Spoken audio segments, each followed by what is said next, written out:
Hello everyone. In this video, we will continue further with alcohols and phenols. In the previous video, we had looked at chemical properties of alcohols. हम लोगों ने alcohols के कौन कौन से reactions previous lecture में देखे थे. One was elimination reaction and second one was oxidation reaction. Okay.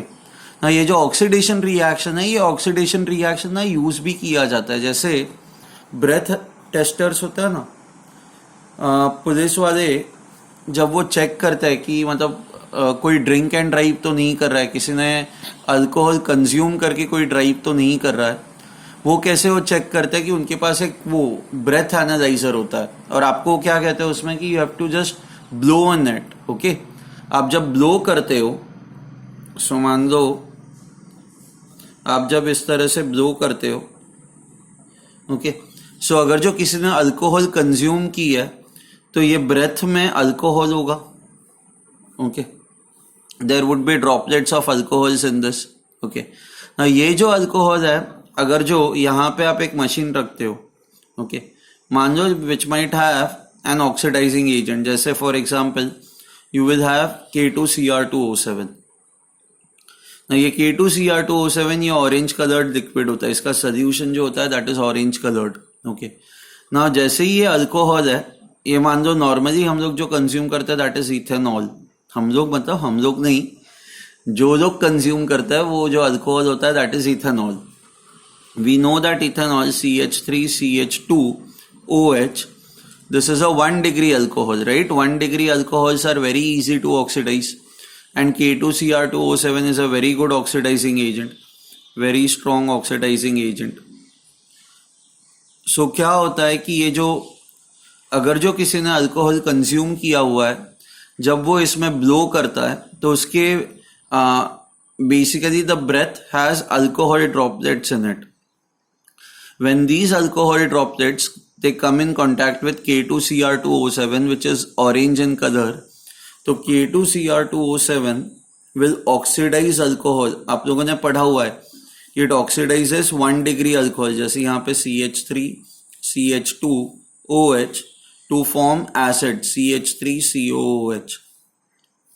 But in this process ये जो orange colored compound होता है, this orange colored compound gets converted into Cr+3 which is green in color.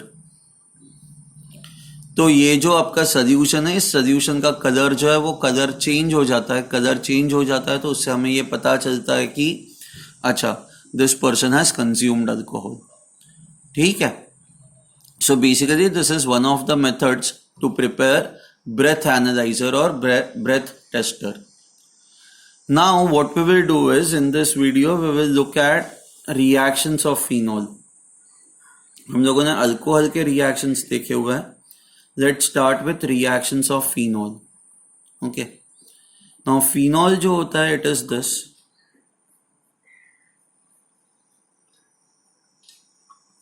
OH. Okay. Now normally if you talk of alcohols are ROH and अगर जो आप कोई एक strong nucleophile यहाँ पे इसके साथ रिएक्ट करवाते हो तो क्या होता है, न्यूक्लियोफाइल इसको अटैक करता है एंड OH बाहर आ जाता है प्लस RNU. एंड ये बेसिकली डायरेक्टली नहीं होता, पहले आप H+ ऐड करते हो, H+ इसको H2O में कन्वर्ट करता है and then this part comes out. But basically the point over here is what happens is ये जो कार्बन एंड ऑक्सीजन के बीच का जो बॉन्ड है वो ब्रेक हो जाता है, इट ब्रेक्स अप. ओके, सो कुछ रिएक्शंस ऐसे हैं जहां पे हम लोगों ने देखा हुआ है कि OH is replaced by some other group. जैसे आप लूकास रिएजेंट यूज करते हो तो OH gets replaced by Cl. आप HBr यूज करते हो तो OH gets replaced by Br. So basically क्या होता है कि यहाँ पे OH कार्बन एंड ऑक्सीजन के बीच का जो बॉन्ड है वो ब्रेक हो सकता है in case of alcohols. Now phenols के केस में this can not happen. Okay, now let's see why this can not happen. हम लोगों ने ये हैलोजन डेरिवेटिव्स में भी पढ़ा हुआ है. Let's try to see over here once again. Oxygen जो है वो अपनी लोन पेयर अंदर डोनेट करता है एंड इसके वजह से ये 2 इलेक्ट्रॉन्स इस कार्बन पे चले जाते हैं. So what we get is resonance and you get this resonating structure. Oxygen पे प्लस चार्ज होगा क्योंकि वो अपने इलेक्ट्रॉन्स डोनेट कर रहा है. ये दोनों इलेक्ट्रॉन्स यहाँ पे चले गए, this will get a minus charge and you will, बाकी के दो बॉन्ड्स जो है वो एज इट इज रह जाएंगे. अब नेक्स्ट स्टेप में क्या होगा कि ये अपने दो इलेक्ट्रॉन्स यहाँ पे शेयर करेगा, ये दो इलेक्ट्रॉन्स आगे चले जाएंगे. So now what you will get is 1 2 negative charge OH plus and similarly this, ये दो इलेक्ट्रॉन्स जो है वो यहाँ पे इस कार्बन पे चले जाएंगे and what we will get is 1 2 negative charge OH plus and finally ये यहाँ पे चले जाएंगे and these two electrons will go over here. You will gate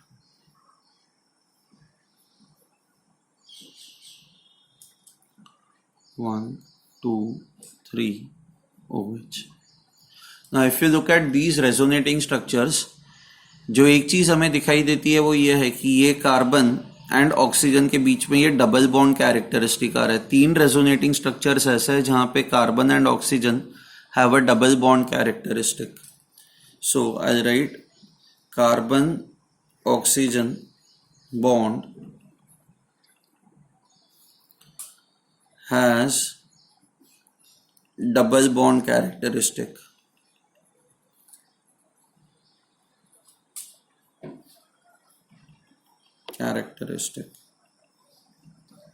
Correct? Okay. This is basically the first point. Now because it has a double bond characteristic, ये दो bonds break करना बहुत मुश्किल हो जाता है. So it becomes difficult to break.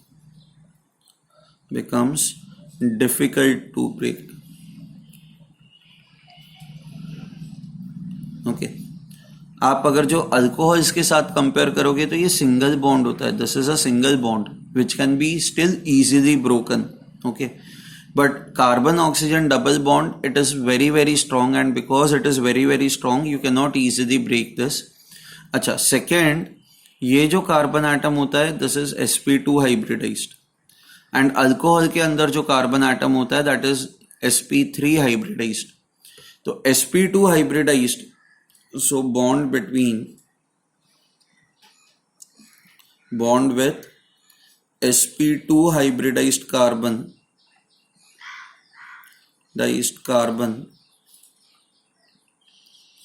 is stronger than sp3 hybridized carbon. ठीक है, तो sp2 के साथ जो ये बॉन्ड होता है वो भी ज्यादा स्ट्रांग होता है. नाउ इन रीजंस के वजह से ये OH, ये बॉन्ड जो ब्रेक करना, मतलब OH ग्रुप को कार्बन के साथ अलग कर देना, that becomes very very difficult. You can not break this carbon oxygen bond. Okay, now since you can not break this carbon oxygen bond, तो कोई न्यूक्लियोफाइल यहाँ पे अटैक ही नहीं कर सकता. So let me right therefore, okay, nucleophilic substitution reaction is not possible.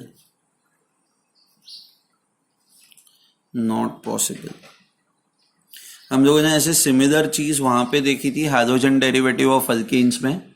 जब हम लोग हैलोअरीन्स पढ़ रहे थे उस टाइम पे हम लोगों ने ये देखा था. ओके, सिमिलर चीज आपको यहाँ पे दिखाई देती है. Because oxygen has a lone pair, this bond gets a double bond characteristic, and because it gets a double bond characteristic you cannot break this carbon oxygen bond. तो then the question is, फिर phenols कौन से reaction दिखाता है? Now you can see that ortho position पे, para position पे and ortho position पे there is a negative charge. तो अगर जो ortho and para position पे अगर जो negative charge है, तो what it means is यहाँ पे electrophiles attack कर सकता है ना. See, when I say electrophile, so if this is phenol,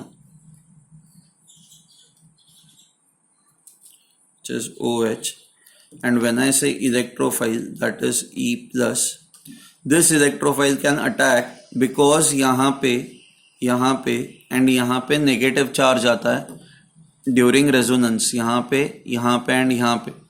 तो ये ortho positions पे, this is ortho and this is para. Ortho and para position पे the electron density is more. Okay, so let me write electron density is more at ortho and para positions.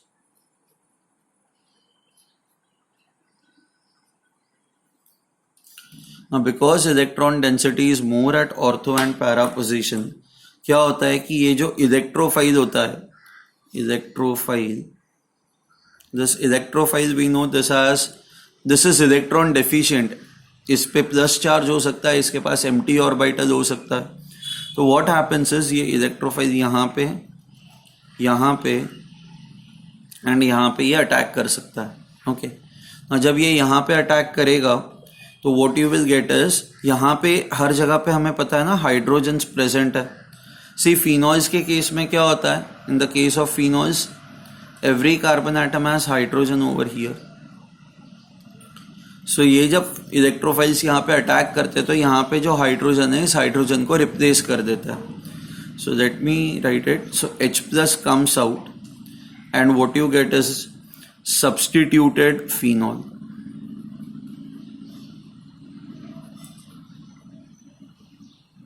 Okay, and this becomes electrophilic substitution reaction. Okay, electrophilic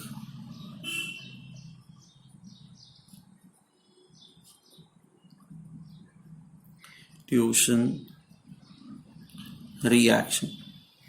So अब हमें एक एक reaction देखना है जहाँ पे reagent, मैंने आपको पहले भी कहा था जब हम लोग हैलोजन डेरिवेटिव्स कर रहे थे कि आपको नॉर्मली रिएजेंट याद रखना है.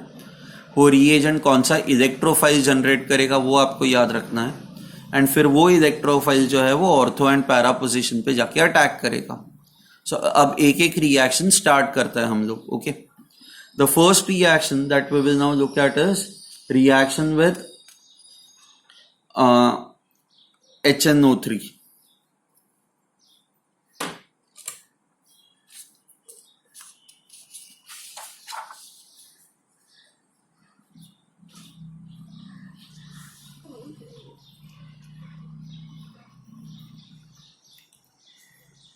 Reaction with, first one is HNO3. Now reaction with HNO3, इसके अंदर दो सब रिएक्शंस होंगे. मतलब सी कि वेदर द HNO3 ये जो नाइट्रिक एसिड है वेदर इट इज डाइल्यूट और वेदर इट इज कॉन्सेंट्रेटेड. सो पहले देखते हैं what happens with dilute HNO3. So you have this phenol. अच्छा, डाइल्यूट HNO3, मैंने आपको लास्ट टाइम कहा था HNO3 आपको कौन सा इलेक्ट्रोफाइल देता है. HNO3 gives you NO2 plus, तो ये NO2 प्लस जनरेट होगा.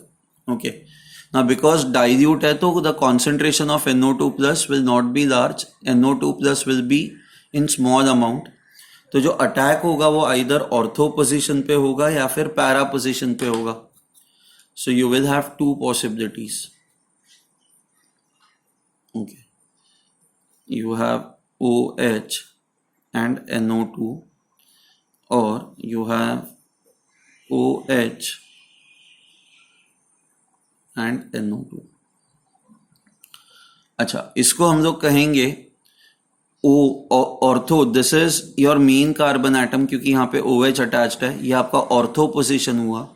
So this is O nitrophenol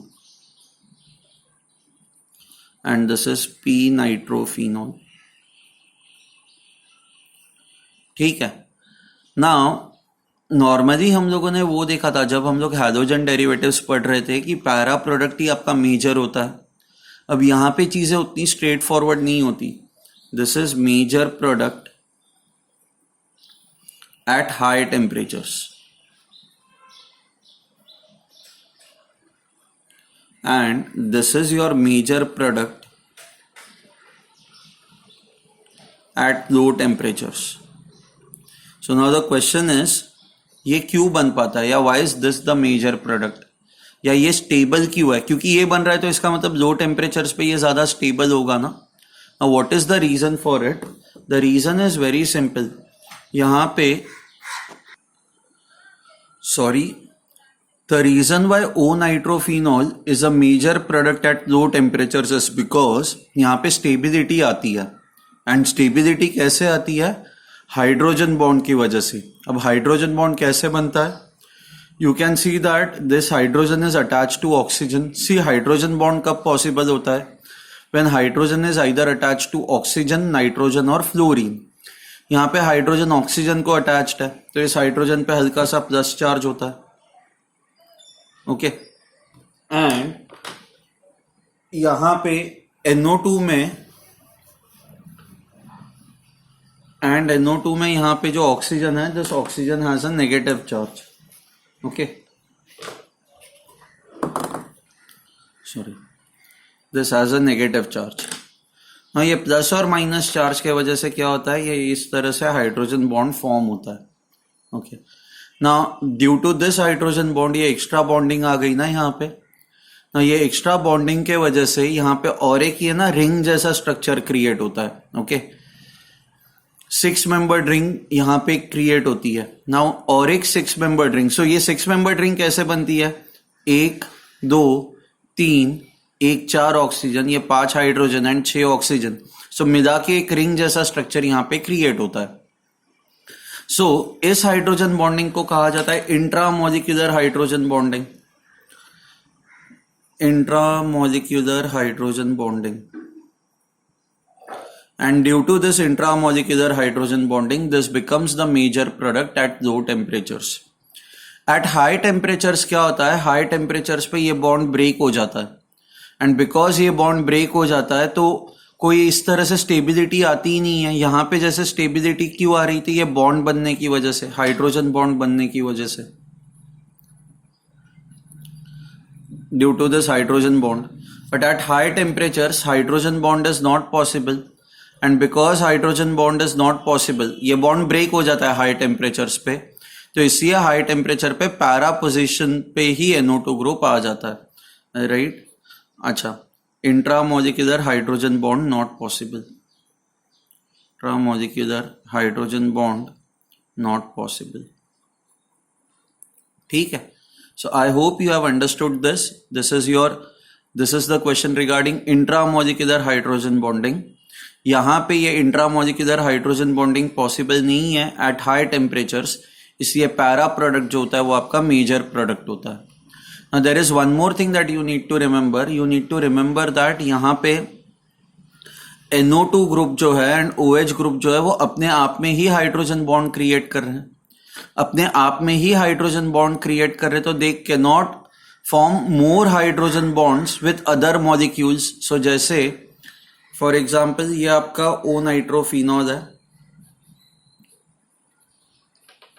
OH NO2, तो हाइड्रोजन बॉन्ड जो ये अपने आप में ही क्रिएट हो गया ना, इस मॉलिक्यूल के अंदर ही क्रिएट हो गया. तो अगर जो आप और एक NO2 मॉलिक्यूल इसके बाजू में रख दोगे तो मान लो ये NO2OH, O-नाइट्रोफिनॉल का और एक मॉलिक्यूल है. आप ऐसे भी दिखा सकते हो, ऐसे भी दिखा सकते, कोई फर्क नहीं पड़ता. तो what is happening over here is, ये जो हाइड्रोजन बॉन्ड है ये मॉलिक्यूल के अंदर ही है. यहाँ पे भी हाइड्रोजन बॉन्ड मॉलिक्यूल के अंदर ही है. दो सेपरेट मॉलिक्यूल्स के बीच में कोई बॉन्ड नहीं है. So I can write not much hydrogen bonding between two different molecules.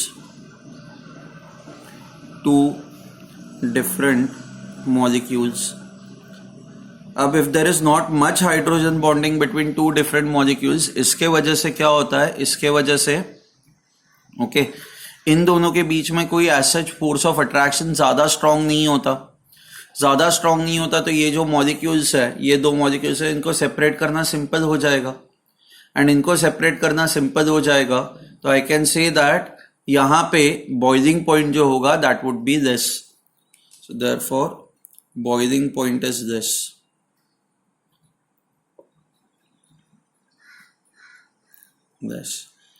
So we say that ये जो ओ नाइट्रोफिनॉल है, o nitrophenol is volatile.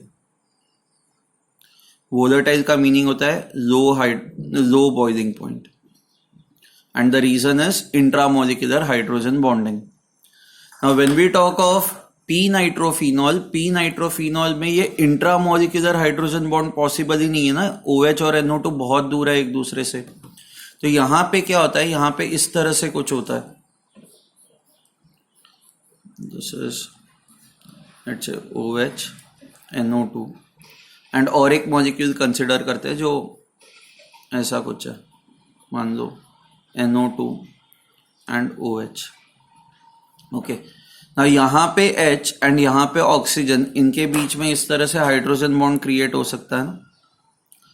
Similarly ये OH और ये NO2 के बीच में हाइड्रोजन बॉन्ड क्रिएट हो सकता है। तो you can see that in this case there is hydrogen bonding between different molecules, अलग अलग मॉलिक्यूल्स के बीच में ये हाइड्रोजन बॉन्डिंग है। नाउ बिकॉज ये हाइड्रोजन बॉन्डिंग है, इनको सेपरेट करना मुश्किल हो जाएगा। सो ऐसे in this case there is intermolecular hydrogen bonding.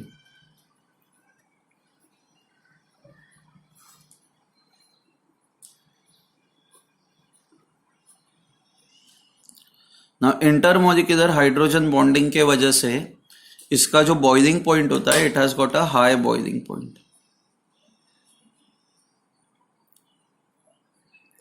So because in दोनों का बॉइलिंग पॉइंट डिफरेंट होता है, आप इन दोनों को सेपरेट कर सकते हो।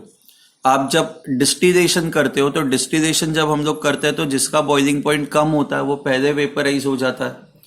सो ओ नाइट्रोफिनॉल का बॉइलिंग पॉइंट कम होता है तो ये पहले वेपराइज हो जाएगा, एंड ये जो पी नाइट्रोफिनॉल है it will remain in the liquid state. So I can write o nitrophenol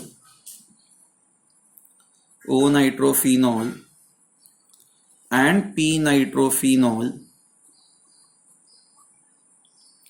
can be separated by fractional distillation.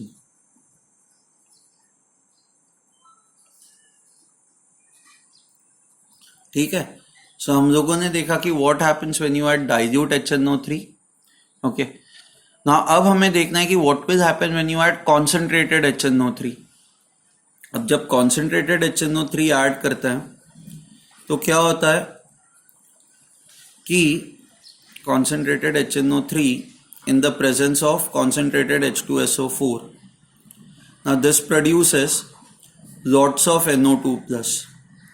NO2 plus का जो concentration होता है वो बहुत ज़्यादा होता है। Now because NO2 plus का जो concentration होता है वो बहुत ज़्यादा होता है, इस केस में NO2 plus ortho, para and ortho तीनों पोजीशंस पे अटैक करता है, and what you get is you get OH, NO2, NO2 and NO2. This is what you get. Okay, how do you name this compound? ये first carbon atom है, 2, 3, 4, 5, 6. So this becomes 2, 4, 6 trinitrophenol. Okay, and इसको there is one more name for it which is picric acid. आपको याद है मैंने आपको ये कहा था कि इलेक्ट्रॉन विड्रॉइंग ग्रुप्स जो होते हैं वो एसिडिटी इंक्रीज करता है, electron donating groups acidity decrease करता है। You have 3 electron withdrawing groups, 1, 2, 3।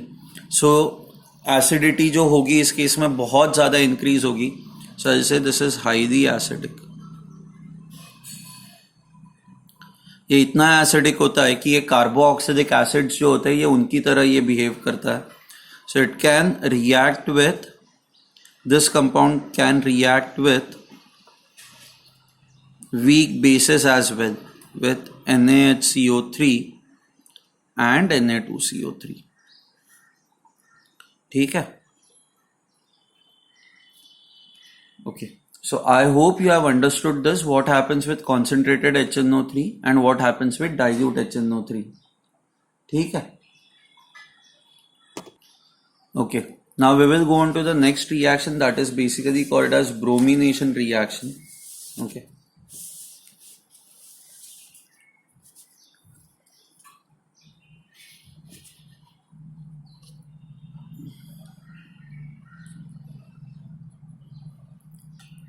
Now bromination reaction के अंदर भी 2 चीजें आती है। Okay. First it depends upon कि आप ब्रोमिनेशन के लिए कौन सा रीएजेंट यूज करते हो. तो फर्स्ट केस में let's say we use bromine water. So you have OH plus bromine water. ना जब आप ब्रोमीन वाटर ऐड करते हो तो क्या होता है, bromine water has lots of Br plus. Okay, आपको हमेशा याद रखना है ये इलेक्ट्रोफिलिक सब्स्टिट्यूशन रिएक्शन है, तो हर बार इलेक्ट्रोफाइल जनरेट होना ही चाहिए. तो ये because you have lots of Br plus, तो यहाँ पे Br प्लस जो है वो तीनों पोजीशंस पे अटैक करता है, ortho, para and ortho. So what you get is OH, okay, and Br and Br.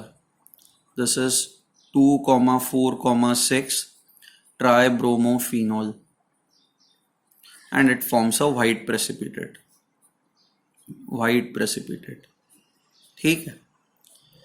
Now अगर जो आप ब्रोमीन वाटर की जगह पे कोई और रिएजेंट यूज करते हो, जैसे फॉर एग्जांपल मान लो आप ये रिएजेंट यूज करते हो, bromine in the presence of carbon disulphide.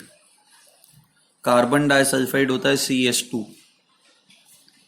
At low temperatures, that is 273 kelvin, 0 degree Celsius के आसपास.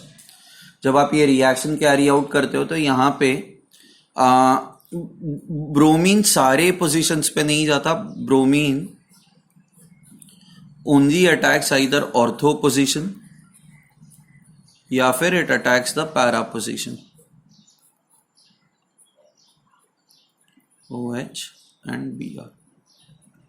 ठीक है ना. यहाँ पे हाइड्रोजन बॉन्डिंग पॉसिबल नहीं होती, मतलब there is no hydrogen bonding with bromine. तो यहाँ पे हाइड्रोजन बॉन्डिंग पॉसिबल नहीं है, so no hydrogen bonding.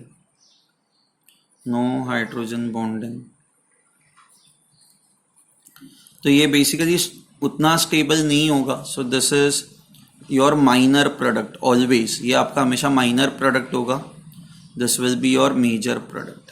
Okay, so जब हाइड्रोजन बॉन्डिंग पॉसिबल होती है तब भी ऑर्थो प्रोडक्ट आपका मेजर होता है. बट अगर जो हाइड्रोजन बॉन्डिंग पॉसिबल नहीं है तो ortho will always be your minor product. Para जो होता है this is basically P bromophenol and ये जो है आपका ये है O ब्रोमोफिनॉल.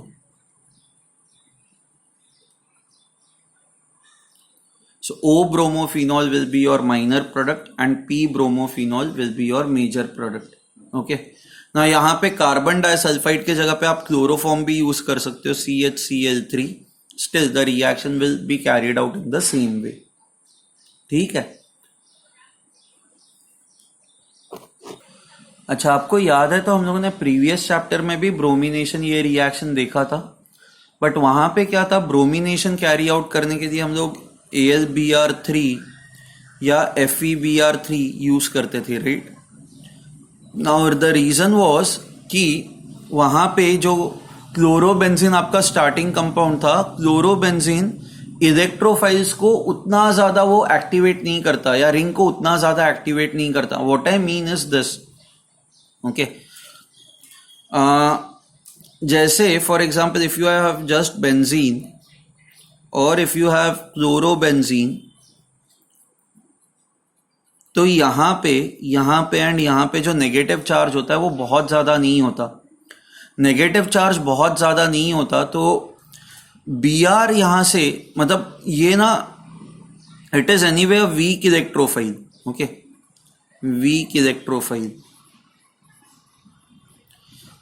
तो because it is a weak electrophile ये इनको अटैक नहीं कर सकता, एंड सिंस ये अटैक नहीं कर सकता तो इससे हम लोग लुविस एसिड का यूज करते हैं. सो विथ बेंजीन और with chlorobenzene we need Lewis acid so that weak electrophile gets converted into a strong electrophile, that is Br plus. This is a strong electrophile. Okay. And ये conversion क्यों जरूरी था, इसलिए जरूरी था क्योंकि यहाँ पे नेगेटिव चार्ज उतना ज्यादा प्रोमिनेंट नहीं था.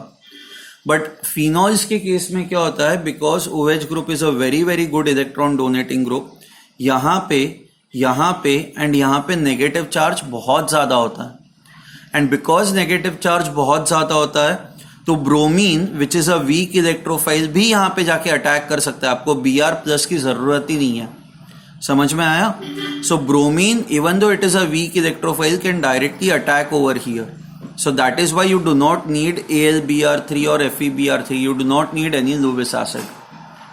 I hope this is clear to you. So Lewis acid is not required with phenol because OH is a very powerful electron donating group. Full electron donating group. Okay, so weak electrophiles जो होता है even they can directly attack the benzene ring, कोई problem नहीं आता। So I hope this is clear to you. Bromination reaction क्या होता है? Okay.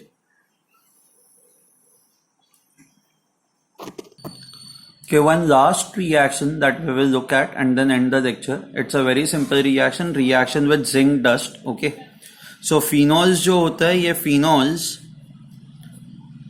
okay, they react with zinc dust. Zinc dust is a reducing agent.